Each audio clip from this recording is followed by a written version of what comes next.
നമസ്കാരം. വെളിച്ചം ചാനലിലേക്ക് സ്വാഗതം. 2025 മെയ് 22, 23 തീയതികളിലെ ദിനഫലങ്ങൾ, രാശിഫലങ്ങളാണ് ഇതിൽ പറയുന്നത്. 12 രാശിക്കാരെക്കുറിച്ചും പറയുന്നുണ്ട്. ഇതിൻ്റെ കറക്റ്റ് ടൈമിങ് പറയുകയാണെങ്കിൽ മെയ് 22 ഉച്ചയ്ക്ക് 12:08 PM മുതൽ മെയ് 24 ഉച്ചയ്ക്ക് 1:48 PM വരെയാണ് ഈ ഫലങ്ങൾ അനുഭവവേദ്യമാകുന്നത്. പിന്നെ എല്ലാ ദിവസവും പറയുന്ന കാര്യം പറയാം. ജ്യോതിഷം പറയുന്നതിന് ദക്ഷിണ കൊടുക്കുന്ന ഒരു ആചാരമുണ്ട്. ദക്ഷിണ കൊടുത്തില്ലെങ്കിലും വലിയ പ്രശ്നമൊന്നുമില്ല, എങ്കിലും 1-2% ഫലപ്രാപ്തി കുറയും.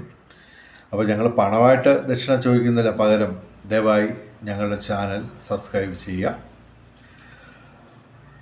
നേരത്തെ സബ്സ്ക്രൈബ് ചെയ്തവർ ലൈക്ക് ചെയ്യുക, ഷെയർ ചെയ്യുക, കമൻറ്റ് ചെയ്യുക. ഈ ദിവസങ്ങളിൽ ഒരു പ്രത്യേകതയുള്ളത്, 23-ാം തീയതി രാവിലെ 9:30 AM ബുധൻ മേടം രാശിയിൽ നിന്ന് ഇടവൻ രാശിയിലേക്ക് രാശി മാറുന്നുണ്ട്. അപ്പോൾ 22 ഒരു ഫലവും ബുധൻ്റെ ആനുകൂല്യമില്ലാത്ത നക്ഷത്രക്കാർക്ക് 23-ാം തീയതി ചിലപ്പോൾ ബുധൻ്റെ ആനുകൂല്യം കിട്ടിയെന്ന് വരും. അപ്പോൾ 22-ാം തീയതി 23-ാം തീയതിയും പ്രത്യേകം ഫലം വരും. ഓക്കെ, അത് നമുക്ക് നോക്കാം. ആദ്യം മേടം രാശി, അശ്വതി ഭരണി കാർത്തിക ആദ്യ പാദം. മേടം രാശിക്ക് ഗുണദോഷ സമ്മിശ്രമായിട്ട് ഫലം പറയാം. ശനി, ചൊവ്വ, ചന്ദ്രൻ ഇവ പ്രതികൂലമാണ്.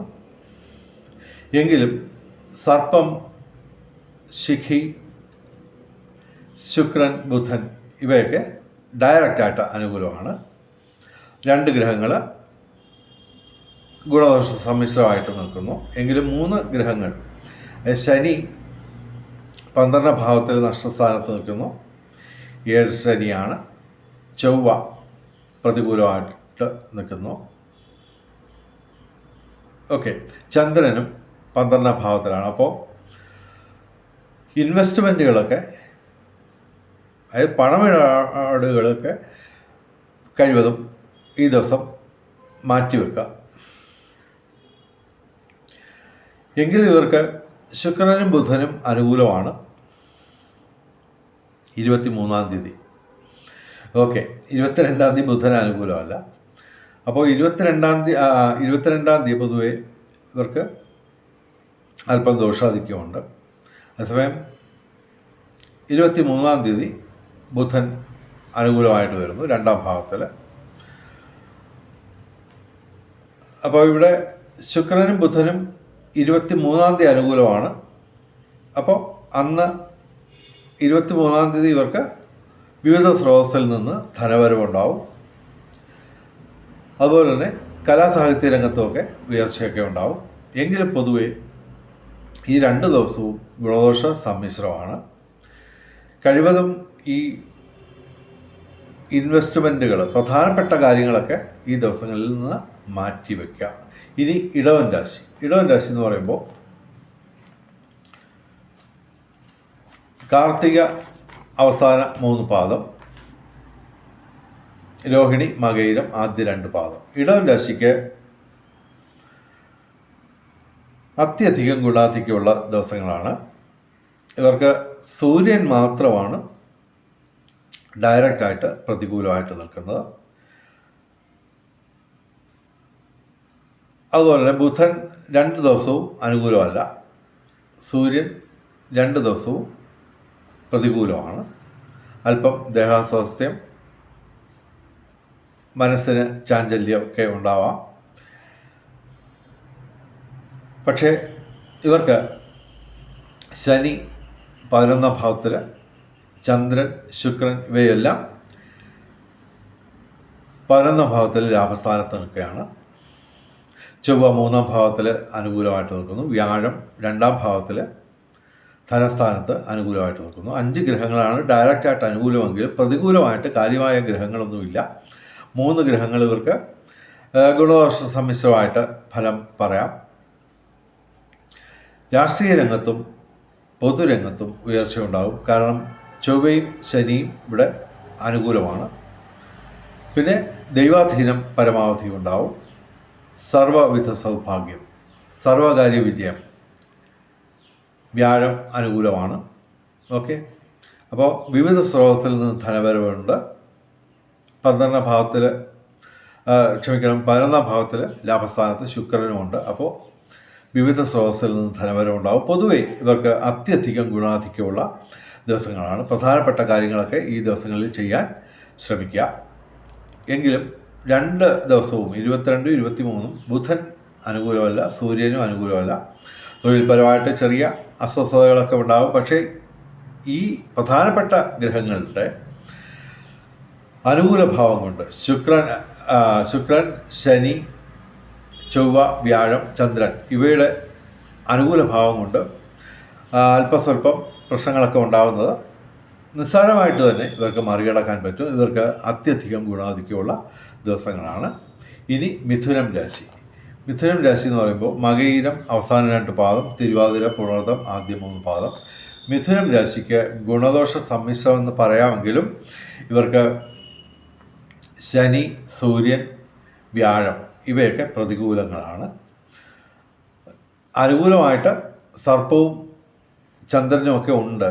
എന്നാൽ തന്നെയും ഇവർക്ക് അത്ര ഗുണകരമായിട്ടുള്ള ദിവസങ്ങളല്ല. ഗുണദോഷ സമ്മിശ്രമെന്ന് തന്നെ പറയാൻ പറ്റില്ല. അല്പം ദോഷാധിക്യമുള്ള ദിവസങ്ങളാണ്. പ്രധാനപ്പെട്ട കാര്യങ്ങൾ ഇവർ മറ്റ് ദിവസങ്ങളിലേക്ക് മാറ്റിവെക്കുക. തൊഴിൽപരമായിട്ടുള്ള പ്രശ്നങ്ങളുണ്ടാവാം. പൊതുവെ അല്പം ദോഷാധിക്യമുള്ള ദിവസങ്ങളാണ്. ഈശ്വരനായിട്ട് ചേർന്ന് നിന്നാൽ ഈ ദോഷാധിക്യം മറികടന്ന് നമുക്ക് ഗുണാധിക്യം നേടിയെടുക്കാവുന്നതാണ്. ഇനി കർക്കിടകം രാശി. പുണർദം അവസാന പാദം, പൂയം, ആയില്യം. കർക്കിടകം രാശിക്ക് ഗുണദോഷ സമ്മിശ്രമായിട്ട് ഫലം പറയുന്നു. എങ്കിലും ഇവർക്ക് സൂര്യനും ബുധനും 11ാം ഭാവത്തിൽ ലാഭസ്ഥാനത്ത് 23-ാം തീയതി വരും.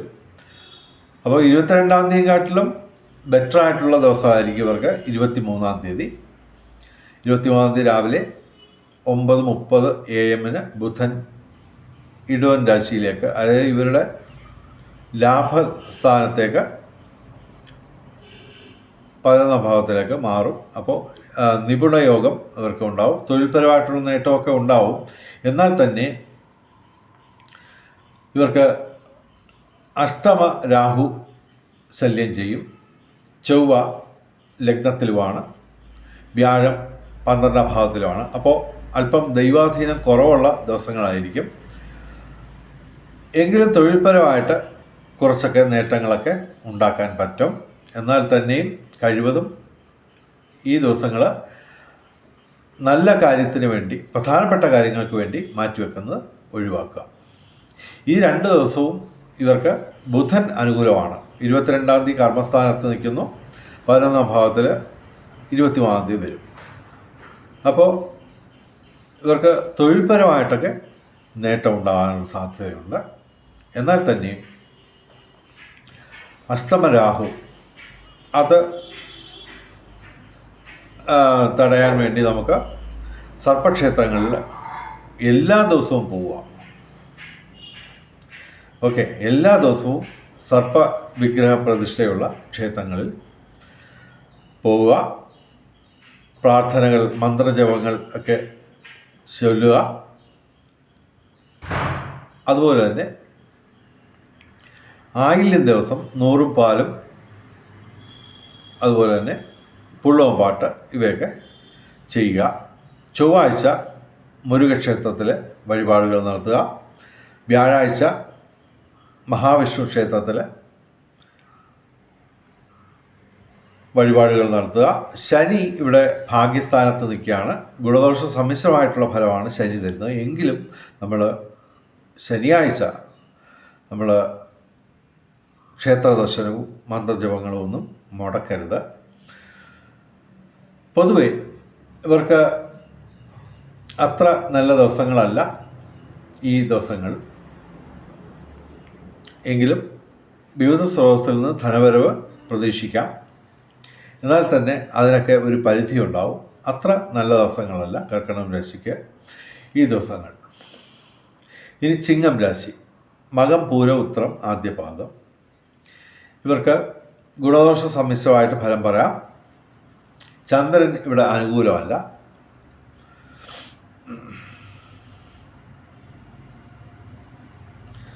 അഷ്ടമത്തിലാണ് ചന്ദ്രൻ, അതുപോലെ അഷ്ടമ ശനിയുമാണ്. അപ്പോൾ ഇവർക്ക് അല്പം ദോഷാധിക്യം പറയാമെങ്കിലും ഇവിടെ 11ാം ഭാവത്തിൽ ലാഭസ്ഥാനത്ത് വ്യാഴം നിൽക്കുന്നതുകൊണ്ട്, ദൈവാധീനം കൊണ്ട് ഈ അഷ്ടമശനിയുടെ പ്രശ്നങ്ങളൊക്കെ കുറച്ചൊക്കെ ഒരു പരിധിവരെ നമുക്ക് ഒഴിവാക്കാൻ പറ്റും. ശനിയാഴ്ച ഇവർ വ്രതമെടുത്ത് ക്ഷേത്ര ദർശനം നടത്തുക, എല്ലാ ക്ഷേത്രങ്ങളിലും എല്ലാ ദൈവങ്ങളെയും തൊഴുക. പ്രത്യേകിച്ച് വീടിന് തൊട്ടടുത്തുള്ള അമ്പലങ്ങളിൽ എല്ലാം ഒരു 4 അമ്പലങ്ങളിലെങ്കിലും ദിവസവും പോകുന്നത് ശ്രേയസ്കരമാണ്. അമ്പലത്തിൽ പോയോണ്ട് ഗുണമേ ഉള്ളൂ, ദോഷങ്ങളൊന്നും വരത്തില്ല. ഓക്കെ. ഇവർക്ക് കർമ്മസ്ഥാനത്ത് സൂര്യനും ബുധനും 23-ാം തീയതി വരുന്നു. അപ്പോൾ 23-ാം തീയതി തൊട്ട് ഇവർക്ക് തൊഴിൽപരമായിട്ടുള്ള നേട്ടങ്ങളുണ്ടാവും. 11ാം ഭാവത്തിൽ ലാഭസ്ഥാനത്ത് വ്യാഴമുണ്ട്. അപ്പോൾ സർവ്വവിധ സൗഭാഗ്യം എന്നൊക്കെ നമുക്ക് പറയാമെങ്കിലും ഈ അഷ്ടമശനി നമുക്ക് ദോഷം ചെയ്യുക തന്നെ ചെയ്യും. അതുകൂടാതെ ചന്ദ്രൻ ഇവിടെ അഷ്ടമത്തിലുമാണ്. അപ്പോൾ കഴിവതും പ്രധാനപ്പെട്ട കാര്യങ്ങളൊക്കെ മാറ്റിവെക്കുക. എന്നാൽ തന്നെ ഇവർക്ക് വ്യാഴവും സൂര്യനും ബുധനും ശുക്രനും ഡയറക്റ്റായിട്ട് അനുകൂലമാണ്. നേട്ടങ്ങളൊക്കെ പ്രതീക്ഷിക്കാം. എങ്കിലും പ്രധാനപ്പെട്ട കാര്യങ്ങളൊക്കെ മറ്റ് ദിവസങ്ങളിലേക്ക് മാറ്റിവെക്കുക. കാരണം ചന്ദ്രൻ ഇവിടെ പ്രതികൂലമാണ്, ഡയറക്റ്റായിട്ട് പ്രതികൂലമാണ്.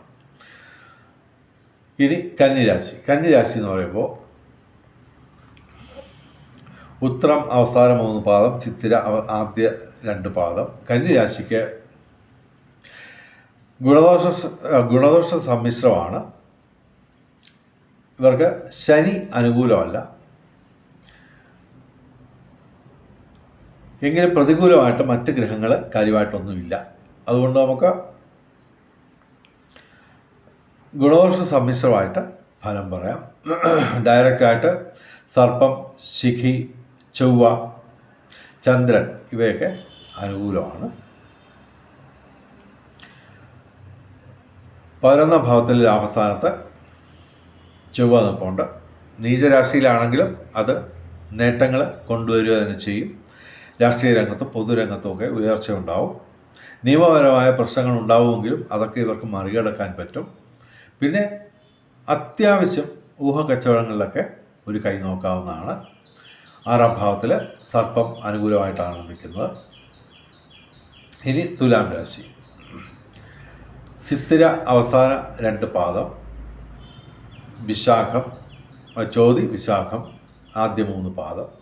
തുലാം രാശിക്ക് അത്യധികം ഗുണാധിക്യമുള്ള ദിവസങ്ങളാണ് 23-ാം തീയതി. ഓക്കെ. കാര്യം ബുധൻ ഇവിടെ അഷ്ടമത്തിൽ ബുധൻ നല്ലതാണ്. പക്ഷേ സൂര്യൻ ഇവിടെ പ്രതികൂലമാണ് അഷ്ടമത്തിൽ. എങ്കിലും ബുധൻ്റെ കൂടെ നിൽക്കുന്ന സൂര്യന് അത്യാവശ്യം പ്രശ്നങ്ങൾ കുറയും. എന്നാൽ തന്നെയും തൊഴിൽപരമായിട്ടുള്ള പ്രശ്നങ്ങളൊക്കെ ഉണ്ടാവും. എങ്കിലും ഇവർക്കത് മറികടക്കാൻ പറ്റും. കാരണം ഇവിടെ ബുധനും കൂടി അനുകൂലമാകുമ്പോൾ 23-ാം തീയതി അത്യധികം ഗുണാധിക്യമുള്ള ദിവസം തന്നെയാണ് 23-ാം തീയതി. 22-ാം തീയതി ബുധൻ അനുകൂലമല്ല. പിന്നെ ഇവർക്ക് രാഹു, കേതു ഇവ അനുകൂലമാണ്. അപ്പോൾ ഊഹക്കച്ചവടങ്ങളിൽ നേട്ടമുണ്ടാവും. പിന്നെ ശനി 6ാം ഭാവത്തിൽ സർവകാര്യ വിജയം നേടിത്തരും. അതുപോലെ ചന്ദ്രനും ഇവിടെ അനുകൂലമാണ് ഈ ദിവസങ്ങളിൽ. വ്യാഴം ഭാഗ്യസ്ഥാനത്ത് 9ാം ഭാവത്തിൽ നിൽക്കുന്നു. ദൈവാധീനം വർദ്ധിക്കും. സർവ്വവിധ സൗഭാഗ്യം, സർവകാര്യ വിജയം, രാജകീയ സുഖഭോഗങ്ങൾ. പിന്നെ ഇവിടെ ചൊവ്വ അനുകൂലമാണ്. 10ാം ഭാവത്തിൽ കർമ്മഭാവത്തിൽ അനുകൂലമായിട്ട്, നീചരാശിയിലാണെങ്കിൽ അനുകൂലം തന്നെയാണ്. നിയമപ്രശ്നങ്ങളൊക്കെ ഉണ്ടാവുമെങ്കിലും, അതായത് ഈ തൊഴിൽപരമായിട്ടുള്ള പ്രശ്നങ്ങളെന്ന് പറയുമ്പോൾ നിയമപ്രശ്നങ്ങളുമായിട്ട് ബന്ധപ്പെട്ട് കിടക്കുമല്ലോ, അതെല്ലാം ഇവർക്ക് മറികടക്കാൻ പറ്റും. കാരണം ഇവിടെ ചൊവ്വ, ശനി, വ്യാഴം, സർപ്പം, കേതു, അങ്ങനെ പ്രധാനപ്പെട്ട ഗ്രഹങ്ങളെല്ലാം അനുകൂലമാണ്. അതിനോടൊപ്പം ചന്ദ്രനും അനുകൂലമാണ്. അപ്പോൾ ഈ ദിവസങ്ങൾ പൊതുവെ നന്നായിരിക്കും. എങ്കിലും 22ാം തീയതിക്കാട്ടിലും നല്ല ദിവസം 23ാം തീയതി ആയിരിക്കും. 22ാം തീയതി മോശമാണെന്നല്ല പറയുന്നത്. കാരണം 22ാം തീയതി 6 ഗ്രഹങ്ങൾ അനുകൂലമാണ്, 23ാം തീയതി 7 ഗ്രഹങ്ങൾ അനുകൂലമാണ്. അപ്പോൾ എങ്കിലും ഇവിടെ സൂര്യൻ അനുകൂലമല്ലാതെ നിൽക്കുന്നു, പ്രതികൂലമായിട്ട് നിൽക്കുന്നു. അപ്പോൾ നമ്മൾ ഞായറാഴ്ച, തിങ്കളാഴ്ച, ശനിയാഴ്ച ശിവഭഗവാനെ ഭജിക്കുക, ക്ഷേത്ര ദർശനം നടത്തുക. തീർച്ചയായിട്ടും ഈ രാശിഫലത്തിൽ വരുന്ന ഫലങ്ങൾ പൂർണ്ണമായിട്ടും അനുഭവവേദ്യമാകാൻ നമ്മൾ ഈശ്വരനുമായിട്ട് ചേർന്ന് നിന്നെങ്കിലേ പറ്റുള്ളൂ. അപ്പോൾ തീർച്ചയായിട്ടും തുലാം രാശിക്ക് ഇവിടെ 23ാം തീയതി അത്യധികം ഗുണാധിക്യമുള്ള ദിവസമാണ്. 22ാം തീയതി മോശമല്ല, അതും അത്യധികം ഗുണാധിക്യമുള്ള ദിവസങ്ങളാണ്. എങ്കിലും 23ാം തീയതി കൂടുതൽ നല്ല ദിവസമാണ്. ഇനി വൃശ്ചികം രാശി. വൃശ്ചികം രാശി എന്ന് പറയുമ്പോൾ വിശാഖം അവസാന പാദം, അനിഴം തൃക്കേട്ട. വൃശ്ചികം രാശിക്ക് അല്പം ദോഷാധിക്യം കാണുന്നു. എങ്കിലും പൊതുവെ പ്രതികൂലങ്ങളായിട്ടുള്ള ഗ്രഹങ്ങൾ കാര്യമായിട്ടില്ല, അതൊരു നേട്ടമാണ്. പക്ഷേ ഡയറക്റ്റായിട്ട് അനുകൂലമായിട്ട് ശുക്രൻ മാത്രമേ നമുക്കിപ്പോൾ ഇവിടെ കാണുന്നുള്ളൂ. പിന്നെ ശനി ഗുണദോഷ സമ്മിശ്രമായിട്ടുള്ള ഫലം തരും 5ാം ഭാവത്തിൽ. വ്യാഴം പ്രതികൂലമാണ്, ഡയറക്റ്റായിട്ട് പ്രതികൂലമാണ്. 6ാം ഭാവത്തിൽ വ്യാഴം പ്രതികൂലമാണ്. അപ്പോൾ വ്യാഴാഴ്ച നിങ്ങൾ മഹാവിഷ്ണു ക്ഷേത്രത്തിൽ പോയേ പറ്റൂ. എല്ലാ വ്യാഴാഴ്ചയും മഹാവിഷ്ണു ക്ഷേത്രത്തിൽ ദർശനം നടത്തുക. പറ്റുമെങ്കിൽ വഴിപാടുകളൊക്കെ ചെയ്യുക. അതുപോലെ ദാനധർമാദികൾ, കർമ്മത്തിൽ പാലിക്കേണ്ട വിശുദ്ധി, ഇവയെല്ലാം പാലിച്ച് അല്പം ദോഷാധിക്യമുള്ള ഈ ദിവസങ്ങളെ നമുക്ക് മറികടക്കാൻ പറ്റും. പൊതുവെ വൃശ്ചികം രാശിക്ക് അത്ര നല്ല ദിവസങ്ങളല്ല ഈ 2 ദിവസങ്ങൾ. ഇനി ധനുരാശി. മൂലം, പൂരാട, ഉത്രാടം ആദ്യപാദം. ധനുരാശിക്ക് ചന്ദ്രൻ ഇവിടെ അനുകൂലമല്ല, അതേ ഉള്ളൂ ഒരു ചെറിയ കുഴപ്പമായിട്ട് നമുക്ക് പറയാൻ പറ്റുന്നത്. ചൊവ്വ പക്ഷേ പ്രതികൂലമാണ്. അഷ്ടമത്തിൽ ചൊവ്വയുണ്ട്. അപ്പോൾ നമ്മൾ അത് മാത്രമല്ല, അത് നീചരാശിയിലുമാണ്. അപ്പോൾ അത് ഒഴിവാക്കാൻ, മറികടക്കാൻ നമുക്ക് ചൊവ്വാഴ്ച വ്രതമെടുത്ത് മുരുകക്ഷേത്രത്തിൽ, സുബ്രഹ്മണ്യ ക്ഷേത്രത്തിൽ പാലഭിഷേകം, ഭസ്മാഭിഷേകം ഇവയൊക്കെ ചെയ്യുക. മറ്റ് ഗ്രഹങ്ങളൊക്കെ പൊതുവെ പ്രശ്നങ്ങളൊന്നും ഉണ്ടാക്കുന്നില്ലെന്ന് മാത്രമല്ല 6 ഗ്രഹങ്ങൾ ഇവർക്ക് അനുകൂലമായിട്ട് വരുന്നു.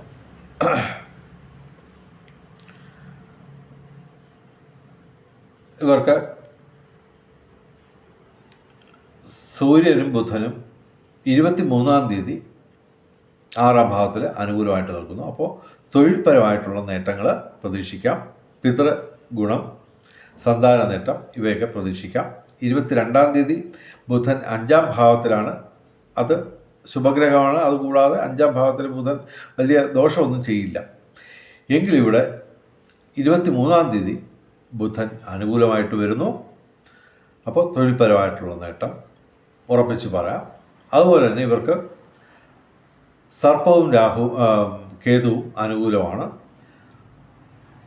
അപ്പോൾ ഊഹക്കച്ചവടങ്ങളിൽ നേട്ടം ഉണ്ടാവും. വിവിധ സ്രോതസ്സിൽ നിന്ന് ധനവരവ് ഉണ്ടാവും. കാരണം ശുക്രൻ അനുകൂലമാണ്. പിന്നെ വ്യാഴം 7ാം ഭാവത്തിൽ അനുകൂലമായിട്ട് വരുന്നു. അപ്പോൾ ദൈവാധീനം, ദാമ്പത്യ ജീവിതത്തിൽ നേട്ടം, വിവാഹം കാത്തു നിൽക്കുന്ന യുവതി യുവാക്കൾക്ക് നേട്ടങ്ങൾ. പൊതുവെ ധനുരാശിക്ക് ഗുണാധിക്യമുള്ള ദിവസങ്ങളാണ് ഈ 2 ദിവസങ്ങളും. ഇനി മകരം രാശി. ഉത്രാടം അവസാനം 3 പാദം, തിരുവോണം, അവിട്ടം ആദ്യ 2 പാദം. മകരം രാശിക്ക്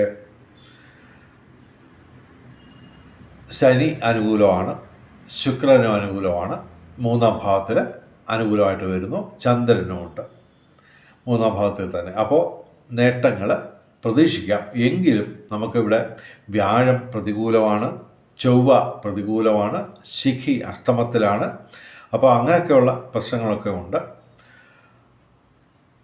വ്യാഴാഴ്ച മഹാവിഷ്ണു ക്ഷേത്രത്തിൽ പോവുക. അതെല്ലാ വ്യാഴാഴ്ചയും നിർബന്ധമായിട്ടും മഹാവിഷ്ണു ക്ഷേത്രത്തിൽ പോവുക. വഴിപാടുകൾ നടത്തണമെന്ന് നിർബന്ധമില്ല, പക്ഷേ പോക്കറ്റിൽ പണം ഉണ്ടെങ്കിൽ അതിനനുസരിച്ച് വഴിപാടുകൾ ചെയ്യാം. പറ്റുമെങ്കിൽ അലങ്കാരപ്രിയനായ മഹാവിഷ്ണുവിന് ഏറ്റവും വലിയൊരു തുളസിമാല ചാർത്തുക എല്ലാ വ്യാഴാഴ്ചയും. പിന്നെ ചൊവ്വാഴ്ച ഇവിടെ ചൊവ്വ പ്രതികൂലമാണ്. അപ്പോൾ നമ്മൾ ചൊവ്വാഴ്ച മുരുകക്ഷേത്രത്തിൽ പാലഭിഷേകവും ഭസ്മാഭിഷേകവും നടത്തുക. പിന്നെ മറ്റ് ഗ്രഹങ്ങളൊക്കെ ഗുണദോഷ സമ്മിശ്രമായിട്ടുള്ള ഫലം തരും. പൊതുവെ ഇവർക്ക് ഗുണദോഷ സമ്മിശ്രമായിട്ട് നമുക്ക് കാര്യങ്ങൾ പറയാം. എങ്കിൽ തന്നെയും ശനിയുടെയും ശുക്രൻ്റെയും ഒരു യോഗം കൊണ്ട് അനുകൂലമായിട്ടുള്ള അതിൻ്റെ കൂടെ ചന്ദ്രനും വന്നിട്ടുണ്ട്. അപ്പോൾ അത്യാവശ്യം മോശമല്ലാത്ത ദിവസങ്ങൾ തന്നെയാണ് ഈ ദിവസങ്ങൾ. ക്ഷേത്രദർശനം, മന്ത്രജപങ്ങൾ, കർമ്മത്തിൽ പാലിക്കേണ്ട വിശുദ്ധി, അതുപോലെ തന്നെ ദാനധർമാദികൾ ഇവയൊക്കെ അനുഷ്ഠിച്ച് ഈശ്വരനുമായിട്ട് ചേർന്ന് നിന്നാൽ ഏത് പ്രശ്നങ്ങളും നമുക്ക് മറികടക്കാൻ പറ്റും. തീർച്ചയായിട്ടും ഗുണാധിക്യമുള്ള ദിവസങ്ങളായി നമുക്ക് മാറ്റിയെടുക്കാൻ പറ്റും ഈശ്വരനുമായിട്ട് ചേർന്ന് നിന്നാൽ. ഇനി കുംഭം രാശി. അവിട്ടം അവസാന 2 പാദം, ചതയം പൂരിട്ടാതി ആദ്യ 3 പാദം. കുംഭം രാശിക്ക് ഗുണദോഷ സമ്മിശ്രമായിട്ടാണ് ഫലം പറയുന്നത്. എന്നാൽ തന്നെയും 7 ശനി തുടരുന്നു. അതുപോലെ തന്നെ ജന്മ രാഹു പ്രശ്നമുണ്ടാക്കുന്നു. അപ്പോൾ ശനിയും സർപ്പവും ഡയറക്റ്റായിട്ട് പ്രതികൂലമാണ്. അത് നമ്മൾ ശ്രദ്ധിക്കുക. അപ്പോൾ ശനിയാഴ്ച വ്രതമെടുത്ത് ശിവന്, അയ്യപ്പന്, ശനിക്ക് വഴിപാടുകൾ നടത്തുക. ശനിയാഴ്ച വ്രതമെടുത്ത് പിന്നെ പറ്റുമെങ്കിൽ എല്ലാ ദിവസവും സർപ്പക്ഷേത്രങ്ങളിൽ, സർപ്പ വിഗ്രഹ പ്രതിഷ്ഠയുള്ള ക്ഷേത്രങ്ങളിൽ ദർശനം നടത്തുക. അതുപോലെ തന്നെ ആയില്യം ദിവസം നിർബന്ധമായിട്ടും സർപ്പദൈവങ്ങൾക്ക് 100 പാലും അതുപോലെ തന്നെ പുള്ളുവപ്പാട്ട് ഇവയൊക്കെ നടത്തുക. ഇവിടെ അനുകൂലമായിട്ടുള്ള ഗ്രഹങ്ങൾ എന്ന് പറയുമ്പോൾ ചൊവ്വ, വ്യാഴം, ബുധൻ, ശുക്രൻ. ബുധൻ പക്ഷേ നമുക്ക് 23-ാം തീയതി അനുകൂലമായിട്ട് വരുന്നുള്ളൂ. എന്നാൽ തന്നെയും വ്യാഴം ഇവർക്ക് 5-ാം ഭാവത്തിൽ വ്യാഴം നിൽക്കുകയാണ്. അപ്പോൾ പ്രേമ കാര്യങ്ങളിൽ, പ്രണയ കാര്യങ്ങളിൽ നേട്ടമുണ്ടാവും. അതുപോലെ തന്നെ ദാമ്പത്യ ജീവിതത്തിൽ നേട്ടമുണ്ടാവും. വിവാഹം കാത്തു നിൽക്കുന്ന യുവതി യുവാക്കൾക്ക് നേട്ടമുണ്ടാവും. പൊതുവെ ഇവർക്ക് വ്യാഴം കൊണ്ടുള്ള ഒരു സർവ്വവിധ സൗഭാഗ്യം ഇവർക്ക് കാണുന്നു. എങ്കിലും നമ്മൾ ശനിയുടെയും ജന്മ രാഹുവിൻ്റെയും പ്രതികൂലാവസ്ഥ മറികടക്കാൻ വേണ്ടി ഈശ്വരനുമായിട്ട് ചേർന്ന് നിന്ന് നിൽക്കുകയാണെങ്കിൽ ഈ ചൊവ്വയുടെയും വ്യാഴത്തിൻ്റെയൊക്കെ ഗുണഫലങ്ങൾ നമുക്ക് നേടിയെടുക്കാൻ പറ്റും. പിന്നെ ഇവിടെ ശുക്രനും ബുധനും അനുകൂലമാണ്. അപ്പോൾ കലാസാഹിത്യ രംഗത്തും ബൗദ്ധിക രംഗത്തും വിദ്യാഭ്യാസ രംഗത്തും ഒക്കെ നേട്ടമുണ്ടാകും, പ്രത്യേകിച്ച് 23-ാം തീയതി. ഓക്കെ, ഇനി മീനം രാശി. മീനം രാശി എന്ന് പറയുമ്പോൾ പൂരിട്ടാതി അവസാന പാദം, ഉത്തിട്ടാതി രേവതി. മീനം രാശിക്ക് 4 ഗ്രഹങ്ങൾ അനുകൂലമാണ്. 3-ാം ഭാവത്തിൽ സൂര്യൻ അനുകൂലമാണ്. അപ്പോൾ തൊഴിൽപരമായിട്ടുള്ള നേട്ടങ്ങളൊക്കെ ഉണ്ടാവും. പിതൃഗുണം, സന്താന നേട്ടം ഇവയൊക്കെ പ്രതീക്ഷിക്കാം. ചന്ദ്രനും ശുക്രനും ജന്മത്തിൽ നിൽക്കുന്നു, അത് നല്ലതാണ്. പിന്നെ ഇവിടെ കേതുവും അനുകൂലമാണ്. അപ്പോൾ ഇവിടെ 4 ഗ്രഹങ്ങൾ ഡയറക്റ്റായിട്ട് അനുകൂലം. പക്ഷേ ജന്മശനിയും 12-ാം ഭാവത്തിലെ സർപ്പവും ഡയറക്റ്റായിട്ട് പ്രതികൂലമാണ്. അപ്പോൾ ശനിയാഴ്ച ശിവന്, അയ്യപ്പന്, അതുപോലെ തന്നെ ശനിക്ക് ഒക്കെ വഴിപാടുകൾ നടത്തുക, ശനിയാഴ്ച വ്രതമെടുത്ത്. അതുപോലെ സർപ്പ വിഗ്രഹ പ്രതിഷ്ഠയുള്ള ക്ഷേത്രങ്ങളിൽ എല്ലാ ദിവസവും ദർശനം നടത്തുക. ആയില്യം ദിവസം നൂറുപാലും അതുപോലെ തന്നെ പുള്ളവും പാട്ട് ഇവയൊക്കെ ചെയ്താൽ ആ ദോഷങ്ങൾ കുറഞ്ഞു കിട്ടി നമുക്ക് ഗുണാധിക്യം നേടിയെടുക്കാൻ പറ്റും ഈ ദിവസങ്ങളിൽ. ഇനി ഭാഗ്യ നമ്പറുകൾ 22/5/2025 9 ഏറ്റവും വലിയ ഭാഗ്യസംഖ്യ. 8, 4, 2, 5, 0 ഇവയും ഭാഗ്യസംഖ്യകളാണ്. 23/5/2025 1 ഏറ്റവും വലിയ ഭാഗ്യസംഖ്യ. 5, 3, 2, 9, 8 ഇവയും ഭാഗ്യസംഖ്യകളാണ്. ഇവിടെ 5193, 5198 ഈ നമ്പറുകളുടെ വിവിധ കോമ്പിനേഷൻസ് 24 കോമ്പിനേഷൻസ് വീതം എടുക്കാൻ ശ്രമിക്കുക ലോട്ടറി എടുക്കുന്നവർ. ഇനി ബ്രഹ്മമുഹൂർത്തം നോക്കാം. 22, 23 തീയതികളിൽ രാവിലെ 4:30 AM മുതൽ രാവിലെ 5:18 AM വരെ ബ്രഹ്മമുഹൂർത്തമാണ് 22, 23 തീയതികളിൽ. അഭിജിത്ത് മുഹൂർത്തം 22, 23 തീയതികളിൽ ഉച്ചയ്ക്ക് 11:58 AM മുതൽ ഉച്ചയ്ക്ക് 12:48 PM വരെയാണ് അഭിജിത്ത് മുഹൂർത്തം. 22, 23 തീയതികളിൽ അഭിജിത്ത് മുഹൂർത്തത്തിലും ബ്രഹ്മമുഹൂർത്തത്തിലും പ്രധാനപ്പെട്ട കാര്യങ്ങൾ ചെയ്യാൻ ശ്രമിക്കുക. ബ്രഹ്മമുഹൂർത്തത്തിൽ പ്രാർത്ഥനകൾക്ക് പ്രാധാന്യം നൽകുക. ഇനി രാഹുകാലം നോക്കാം. 22-ാം തീയതി ഉച്ചയ്ക്ക് 1:57 PM മുതൽ വൈകിട്ട് 3:31 PM വരെയാണ് 22-ാം തീയതി രാഹുകാലം. 23-ാം തീയതി രാവിലെ 10:49 AM മുതൽ ഉച്ചയ്ക്ക് 12:23 PM വരെയാണ് 23-ാം തീയതി രാഹുകാലം. രാഹുകാലത്ത് യാത്രകൾ ഒഴിവാക്കുക, പ്രധാനപ്പെട്ട കാര്യങ്ങളിൽ നിന്ന് വിട്ടു നിൽക്കുക. ഇനി ഭാഗ്യ നിറങ്ങൾ നോക്കാം. 22-ാം തീയതി വ്യാഴാഴ്ച മഞ്ഞ, 23-ാം തീയതി വെള്ളിയാഴ്ച ചുവപ്പ്, അല്ലെങ്കിൽ ഇവയുടെ ഇളം നിറങ്ങൾ, അല്ലെങ്കിൽ ഈ നിറങ്ങൾ ഡിസൈനായിട്ടുള്ള വസ്ത്രങ്ങൾ ധരിച്ചാൽ ഭാഗ്യവർദ്ധന ഉണ്ടാകുന്നതാണ്. വെളിച്ചം ചാനലിലെ മുഴുവൻ പ്രേക്ഷകർക്കും സർവകാര്യ വിജയം, സർവവിധ സൗഭാഗ്യം, രാജകീയ സുഖഭോഗങ്ങൾ, അപ്രതീക്ഷിത ധനലാഭങ്ങൾ, അപ്രതീക്ഷിത സൗഭാഗ്യങ്ങൾ ഇവ ഗുരുവായൂരപ്പൻ അനുഗ്രഹിച്ചു തന്ന് എല്ലാവരുടെയും ജീവിതത്തിൽ വെളിച്ചവും ഐശ്വര്യവും സമ്പൽ സമൃദ്ധിയും വന്നു ചേരട്ടെ എന്ന് പ്രാർത്ഥിച്ചുകൊണ്ട് ഈ വീഡിയോ അവസാനിപ്പിക്കുന്നു. നമസ്കാരം, ശുഭദിനം.